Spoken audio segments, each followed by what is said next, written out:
அழகே அழகு சரியில்ல. அடுத்து வர எபிசோட்ல மலர தப்பா பேசினதுனால நம்ம மதி இருந்துட்டு அக்கா கிட்ட முதல்ல நீங்க மன்னிப்பு கேளுங்க. நீங்க பேசுறது எவ்வளோ பெரிய தப்பு தெரியுமா? காலையில நீங்க அவங்க எந்திரிச்சு வீட்டு வேலை எல்லாத்தையும் பார்த்துக்கிட்டு இருக்காங்க.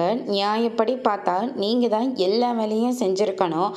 ஆனா நீங்க என்னடனா அவங்கள பத்தி தப்பா பேசிக்கிட்டு இருக்கீங்க. நீங்கள் பேசுறது எவ்வளோ பெரிய தப்புன்னு தெரியுமா அப்படின்னு சொல்லிட்டு பயங்கரமாக பிடிச்சி திட்டிகிட்டு இருக்காங்க. அதுக்கடுத்து தான் நீ தானே இப்போலாம் இந்த வீட்டோட பெரிய மனுஷி, அதனால் உன் காலில் விழுந்து இந்த மன்னிப்பு கேட்டுக்கிறேன்.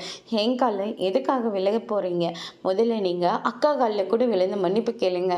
நீங்கள் மன்னிப்பு கேட்கறதுல எதுவுமே தப்பாக ஆக போகிறது கிடையாது அப்படின்னு சொல்லிட்டு மதி சொல்லிடுறாங்க. மலர் இருந்துட்டு என்ன மதி இப்படியெல்லாம் பேசிக்கிட்டு இருக்க? அவங்க என்னதான் இருந்தாலும் வயசுல பெரியவங்கல்ல, வயசுல பெரியவங்கன்னா அதுக்கேற்ற மாதிரி நடந்துக்கணும். ஆனால் இவங்க அப்படியே நடந்துக்கிறாங்க. இஷ்டத்துக்கும் பேச வேண்டியது இல்லை, எதுக்கு எடுத்தாலையும் ஏதாவது ஒன்று சொல்லிக்கிட்டே இருக்கணும்.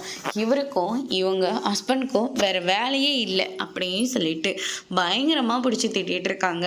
அதுக்கடுத்து தான் அவங்க காலில் விழுந்தா எப்படி இருக்கும் அப்படின்னு சொல்லிட்டு நம்ம மலர் யோசிச்சு பார்த்துட்டு இருக்காங்க.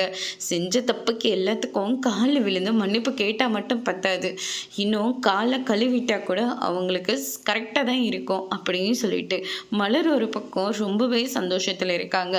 அதோடு இன்னைக்கான பிரம்ம முடிச்சிருக்காங்க.